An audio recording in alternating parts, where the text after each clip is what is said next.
चला तर मग आज बनवूया मस्त असा मेथीचा थेपला। तर पहा किती सुंदर असा दिसतोय हा मेथीचा थेपला।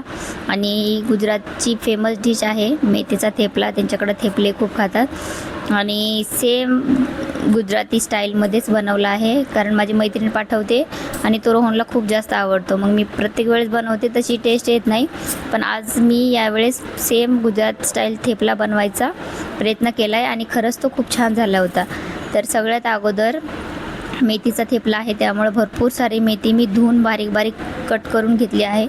त्यामध्ये टाकलं आहे 1 वाटी गव्हाचं पीठ आणि अर्धी वाटी बेसन पीठ टाकलं आहे। त्यानंतर अर्धी वाटी बाजरीचं पीठ टाकलं आहे। त्यासोबतच आपल्याला यामध्ये घालायचं आहे भरपूर सारं तेल। तर मी प्रत्येक वेळेस यामध्ये तेल घालत नव्हते, तर यामध्ये घालायचं आहे भरपूर सारं तेल। अर्धी वाटी मी तेल घातलं आहे। त्यासोबतच यामध्ये हिरवी मिरची, आलं आणि लसूण याचा ठेचा घातला आहे, हळद, चवीनुसार मीठ आणि भरपूर सारे तीळ आपल्याला घालायचे आहेत। यामध्ये जेवढे आपण तीळ घालतो तेवढी याची टेस्ट खूप छान होते।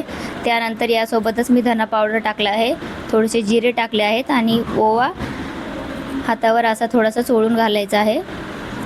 त्यानंतर या सगळ्या पिठाला आपल्याला एक छान मळून घ्यायचं आहे। तर हे पीठ मळण्यासाठी मी गुळाचं पाणी वापरते, म्हणजे भरपूर सारा गूळ टाकून ठेवलं होतं जेणेकरून ते छान पीठ होईल। तुमच्याकडे गूळ पावडर असेल तर तुम्ही डायरेक्ट या पिठामध्ये मिक्स करू शकता। माझ्याकडे अख्खा गूळ होता त्यामुळं मग मी याला पाण्यामध्ये भिजत ठेवलं होतं आणि हा भरपूर गूळ होता, कारण हे थेपले ना गोडच छान लागतात, तर रोहनला गोड खूप आवडतात। तर चला त्यामुळं भरपूर सारा गूळ घालून असं छान असायचं एक डो मळून घेतला आहे मी। तेवढ्याच पाण्यात हे डो तयार झाला माझा, त्यानंतर एक्स्ट्रा वाटर काही लागलं नाही आणि छान असं मग हे जे छोटे छोटे बॉल करून ह्याला आपल्याला लाटून घ्यायचं आहे। तर ह्यांचे थेपले खूप जास्त छोटे असतात, आपल्याला सवय मोठे मोठे लाटायची।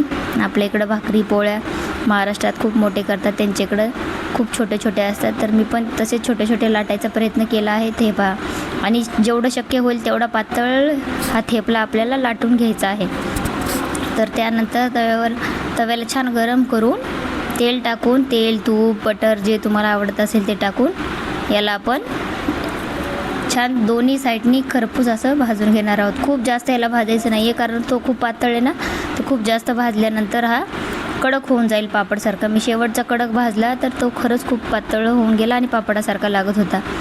तर चला आता सगळे असेच मी बनवून घेतले आणि खरंच खूप जास्त टेस्टी झाला होता, मस्त मजाच आली खाऊन। चला मग भेटूया आता नेक्स्ट व्हिडिओमध्ये।